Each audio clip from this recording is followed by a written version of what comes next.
할렐루야. 2월 10일 목요일 생명의 삶 교대 시간입니다.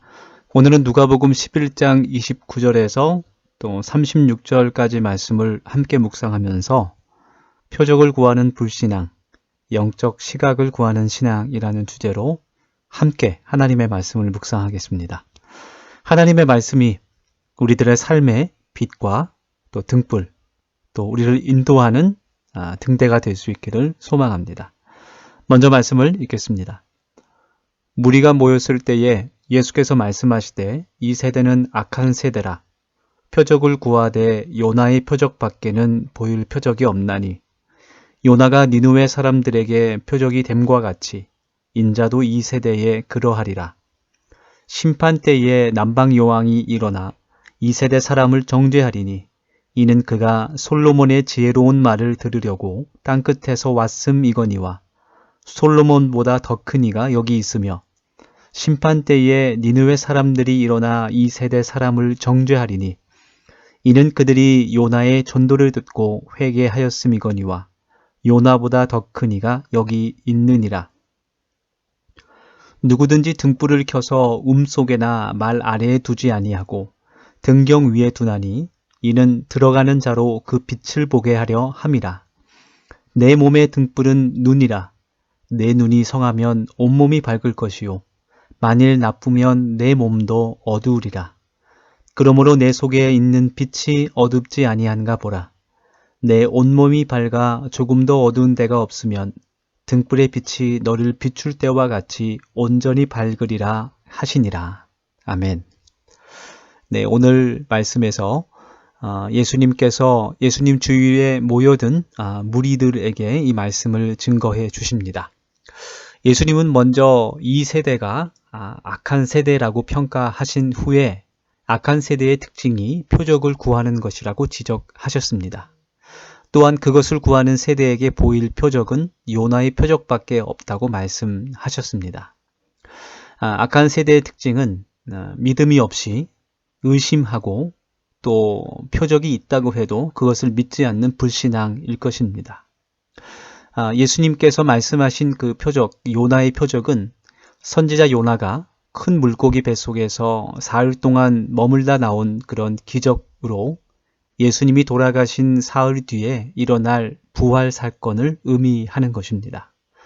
부활은 예수님께서 그리스도, 즉 메시아가 되신다는 사실을 증명하는 가장 확실한 증거가 됩니다. 또한 요나가 니느웨에서 하나님의 심판을 예고하였을 때 그들이 믿고 회개하였던 것처럼 하나님의 말씀을 들음에도 순종하기를 거부하고 있는 이 세대를 향해 회개를 촉구하는 그런 의미가 담겨져 있는 것이었습니다. 하늘로부터 오는 표적인 그 부활을 예고하심과 동시에 이 메시지를 듣고 있는 무리들에게 회개를 촉구하신 예수님은 그 예수님의 말씀을 요구를 무시하는 사람들에게 심판 때에 정죄함을 받을 것이라고 경고하십니다. 여기서 우리의 관심을 끄는 것은 주님이 정죄하는 그 주체로 남방 여인과 니느웨 사람들을 말씀하셨다는 것입니다. 남방 여인은 솔로몬 왕의 지혜로운 그 말을 듣기 위하여 찾아온 스바의 여왕을 뜻하는 것입니다. 그 여왕이 땅끝에서 왔다는 것은 이방인이 구원에 참여한 구약의 예에 해당하는데, 그렇다면 이방인인 스바 여왕과 니느웨 사람들이 하나님의 택한 그 민족, 선민인 유대인을 정죄하게 될 것이라는 그런 말씀의 의미가, 이유가 어디 있을까 생각해 보면 그 사람들은 각각 솔로몬의 말을 듣거나 요나의 경고에 회개하였지만 지금 예수님의 말씀을 듣고 있는 솔로몬보다 요나보다 더 큰 분이 자신들의 눈앞에서 회개를 말씀하시는데도 그 말씀을 믿지 않고 듣지 않고 변화하지 않는 그들이 바로 회개하지 않는 유대인들이었기 때문입니다. 회개하지 않는 유대인들보다 하나님의 말씀을 듣고 돌이키는 이방인들이 더 먼저 구원받을 것이라는 것을 주님께서 말씀하십니다. 주님은 죄에 대해서 오늘 말씀 가운데 또 요한복음 말씀에서 16장 9절 말씀에 가르쳐 주십니다. 죄에 대하여라 함은 그들이 나를 믿지 아니하미요. 이 말씀에 따라서 주님께서 회개와 심판의 메시지를 증거하시지만 그것을 믿지 않는 사람이 바로 정죄함을 당할 것이라는 것, 그것을 우리가 말씀 속에 깨달을 수 있습니다. 우리가 오늘 말씀을 읽으면서 하나님 앞에서 우리의 죄를 밝히 볼 수 있는 그런 영적인 눈이 떠질 수 있기를 원합니다. 내 자신의 들보는 보지 못하고 남의 눈에 티를 환히 볼 수 있는 그러한 죄성을 가진 우리들에게 하나님의 은혜의 빛이 비추어 주셔서 우리의 허물들과 또 죄악들을 볼 수 있게 하시고 그것을 회개함으로 하나님께서 기뻐하는 하나님의 자녀로 살아갈 수 있기를 기도하면 좋겠습니다. 이어서 예수님께서 무리에게 말씀하시는 것은 몸의 등불인 눈의 중요성에 대해서 이야기해 주십니다. 등불을 환히 켜는 그러한 목적은 어두운 곳에 머물러 빛이 비추지 못하도록 어두운 곳에 놔두는 것이 아니라 밝기 빛을 비출 수 있는 널리 빛을 비출 수 있는 환한 사방이 펴진 곳에 놔둬야 됩니다. 등불을 켜는 목적이 등경 위에 두어 온 집안을 환하게 하기 위해서이기 때문입니다. 마찬가지로 몸을 밝히는 등불인 눈도 마찬가지 비유로 우리가 생각할 수 있습니다.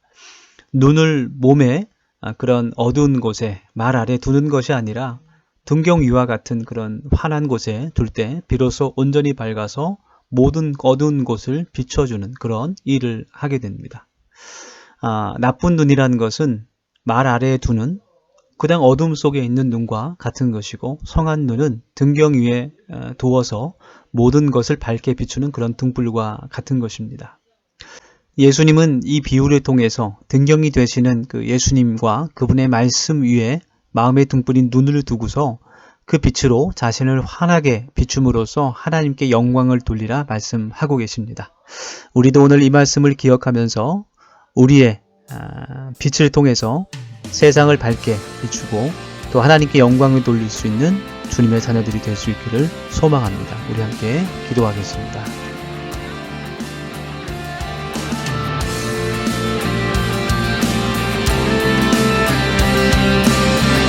함께 찬양합시다. 우리는 주의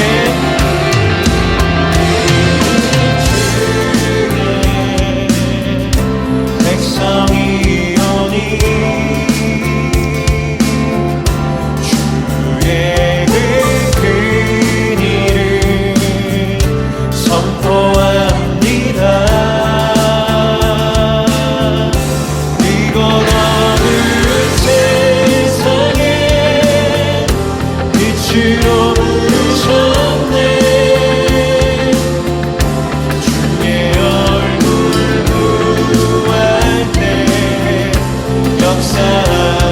다시 한번 고백합시다. 우리는 주의 백성이오니 우리는 주의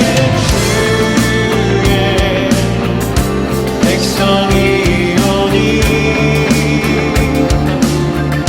주의 그 일을 선포합니다. 이곳 어느 세상에 빛으로 부르셨네.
것입니다. 주님은 온 교회 머리 되시고 우리는 그 몸된 교회라는 것입니다. 함께 다시 한번 고백합시다. 우리는 주의 백성이오니 우리는 주의 백성이